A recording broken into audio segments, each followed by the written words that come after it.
প্রিয় শিক্ষার্থীরা আসসালামু আলাইকুম। আমাদের আজকে ক্লাসের টপিক হচ্ছে ইপিএস এবং ডিপিএস জিনিসটা কি। ইপিএস এবং ডিপিএস এর যে কনসেপ্ট সেটা আমরা ক্লিয়ার করব। সো আমরা আগে একটা কোয়েশ্চেন পড়ি, কোয়েশ্চেন পড়ার পর আমরা বাকিটা সলভ করব। প্রথমে বলা হচ্ছে a company's earnings before depreciation interest and tax. So আমাদেরকে বলা হচ্ছে earnings before depreciation interest and tax is 1,50,000 টাকা।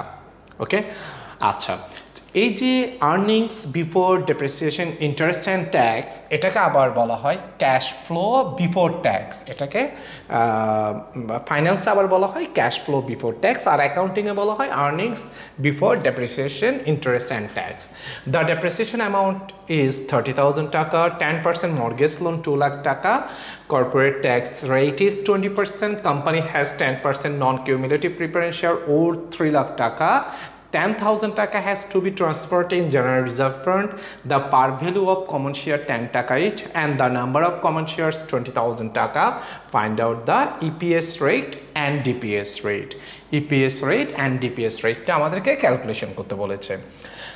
তাহলে আমরা একটু দেখি। প্রথমে আমরা যেটা লিখবো সেটা হচ্ছে ইবিডিআইটি। ইবিডিআইটি হচ্ছে earnings before depreciation interest and tax. So আমাদেরকে earnings before depreciation interest and tax দিয়েছে কত? 1,50,000। বাই সিরিয়াল ফার্স্টে আমাদেরকে মাইনাস করতে হবে ডেপ্রিসিয়েশন। সো আমাদেরকে ডেপ্রিসিয়েশন কত টাকা দেওয়া হয়েছে? 30,000। 1,50,000 থেকে 30,000 চলে গেলে 1,20,000 টাকা। এই 1,20,000 টাকা যেহেতু এখান থেকে ডিটা যখন মাইনাস হলো, তারা যখন ডিটা যখন চলে গেল তখন পার্কে থাকলো কি? ইবিআইটি। ইবিআইটি হচ্ছে earnings before interest and tax 1,20,000। এরপর বাই সিরিয়াল এখান থেকে মাইনাস করতে হবে বন্ডের ইন্টারেস্ট। সো এখানে বন্ড মানে মর্গেজ লোন সেম, তার 10% ইন্টারেস্ট বলেছে। সো 2 লাখ টাকা 10%, 2 লাখ টাকা 10% হচ্ছে 20,000 টাকা। 1,20,000 থেকে 20,000 চলে গেলে 1 লাখ টাকা। এই 1 লাখ টাকাকে আমরা কি বলবো? এই 1 লাখ টাকাকে আমরা বলবো ইবিটি। ইবিটি মানে কি? ইবিটি মানে আর্নিংস বিফোর ট্যাক্স। কত? 1 লাখ টাকা। এরপর বাই সিরিয়াল তারপর কি মাইনাস করতে হবে? ট্যাক্সটা মাইনাস করতে হবে।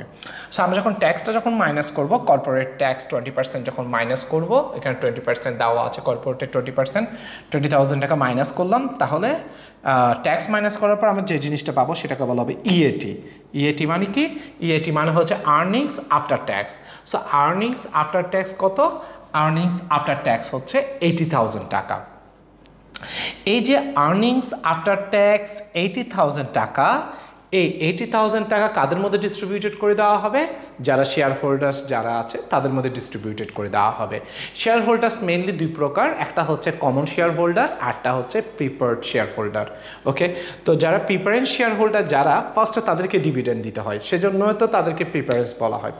তাহলে ফার্স্টে আমরা তাদেরকে ডিভিডেন্ড দিব। এখানে আমাদেরকে বলেছে company has 10% non cumulative preference share ওর টাকা 3 লাখ।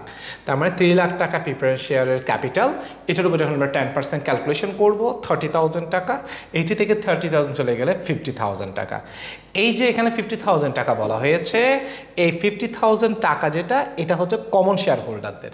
তাহলে এই 80,000 টাকা ছিল একটা কোম্পানিতে যা শেয়ার হোল্ডার আছে সবার, সেখান থেকে যখন প্রিফারেন্স শেয়ার হোল্ডারদেরকে আমরা টাকা দিয়ে দিলাম, তাহলে বাকি টাকাটা কারা ভাগ করে নেবে? কমন শেয়ার হোল্ডার যারা তারা ভাগ করে নেবে। এটাকে আমরা কি বলবো? এটাকে আমরা বলবো ECS, earnings of common share. Earnings of common share. এরপর এখান থেকে আমরা রিজার্ভ ফান্ডের টাকা, রিজার্ভ ফান্ডের টাকা কত বলেছে? 10,000 টাকা রিজার্ভ ফান্ডের টাকা বলেছে। এই 10,000 টাকা রিজার্ভ ফান্ডের টাকা বাদ দিলাম, মাইনাস করার পর আমরা পাইলাম 40,000 টাকা। এটাকে আমরা কি বলবো? DCs, dividend of common share. তার মানে আর্নিংসের মধ্যে দুইটা জিনিস থাকবে, একটা হচ্ছে রিজার্ভ ফান্ড, আরটা হচ্ছে ডিভিডেন্ড। সো রিজার্ভ ফান্ডটা বাদ দিলে বাকিটা কি থাকবে? ডিভিডেন্ড থাকবে। সো বিজনেসের মধ্যে যে রিজার্ভ ফান্ডগুলো থাকে এগুলো অনারকে, এগুলো অনার হচ্ছে common share holder. Preference share holder যারা, তারা কিন্তু এটা ক্লেম করতে পারে না। আচ্ছা, সো আমরা এই জিনিসটা আমরা বুঝতে পারলাম। আমরা নেক্সটে আসি। এখন ওকে, আমরা যখন এই জায়গায় আসবো, আমরা এবার দেখতে পাই, এবার এখানে আসি। ওকে, আমরা যখন এই জায়গায় আসবো তখন আমরা একটু দেখতে পাচ্ছি যে আমাদের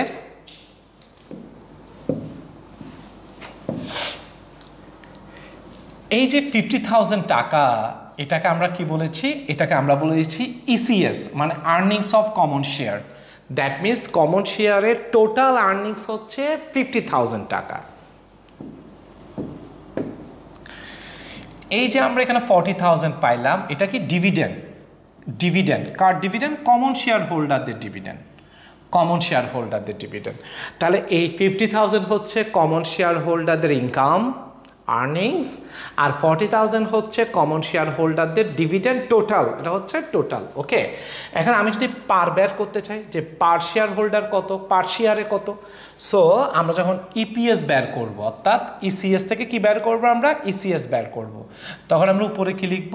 তখন আমরা উপরে লিখব টোটাল আর্নিংস, যেটা সেটা মানে 50,000, আর নিচে লিখবো আমরা নাম্বার অফ কমন শেয়ার। আমাদের কোয়েশ্চেনের মধ্যে দেওয়া ছিল নাম্বার অফ কমন শেয়ার 20,000, এটা আমাদের কোয়েশ্চেনে দেওয়া ছিল। সো 50,000কে যখন 20,000 দিয়ে ডিভাইডেড করব 2.50 টাকা, সো 2.50 টাকাটা হচ্ছে ইপিএস। আর আমরা যখন বের করব, আমরা যখন ডিপিএসটা যখন বের করব, ডিপিএস হচ্ছে ডিভিডেন্ড পার শেয়ার। সো আমরা প্রথমে লিখব টোটাল ডিভিডেন্ড কত, total dividend 40,000, number of common share কত 20,000, সো এটা প্লাস মাইনাস, এটা ডিভাইডেড করলে আনসার কত আসবে? আনসার আসবে 2 টাকা। তাহলে 2.50 টাকা হচ্ছে আর্নিংস পার শেয়ার, আর 2 টাকা যেটা সেটা হচ্ছে ডিপিএস, ডিভিডেন্ড পার শেয়ার। আশা করি বুঝতে পেরেছি। আমরা নেক্সট পোর্শনের মধ্যে আসি। তারপরে প্রশ্ন হচ্ছে, যখন আমাদেরকে কোয়েশ্চেন করা হবে যে ইপিএস রেট কত আর ডিপিএস রেট কত, যখন আমাদের রেটটা যখন কোয়েশ্চেন করবে, তখন আমরা জিনিসটা কীভাবে দেখব? ফার্স্টে আমরা উপরে লিখতে হবে ইপিএসটা, আর্নিং পার শেয়ারটা, আর নিচে লিখতে হবে share value, common share value যেটা সেটা। তাহলে আমাদের আর্নিং পার শেয়ার ছিল 2.50 টাকা, আর ইনভেস্টমেন্ট করা হয়েছে শেয়ার ভ্যালু হচ্ছে 10 টাকা। তাহলে আমাদের ইপিএস রেট হচ্ছে কত? 25%। আর ডিপিএস রেট, তাহলে আমরা ডিভিডেন্ড কত দিয়েছি শেয়ার হোল্ডারদেরকে? 2 টাকা করে, আর একটা শেয়ার ভ্যালু কত ছিল? 10 টাকা। তাহলে যখন 10 টাকা ইনভেস্টমেন্ট করে 2 টাকা করে ডিভিডেন্ড পাচ্ছে, তাহলে তাদের ডিপিএস রেট কত? 20%। সো আশা করি আমরা বুঝতে পেরেছি ইপিএস কি, ডিপিএস কি, আর্নিং, তারপরে ইপিএস রেট কি, ডিপিএস রেট কি। ভালো থাকবো সবাই, আল্লাহ হাফেজ।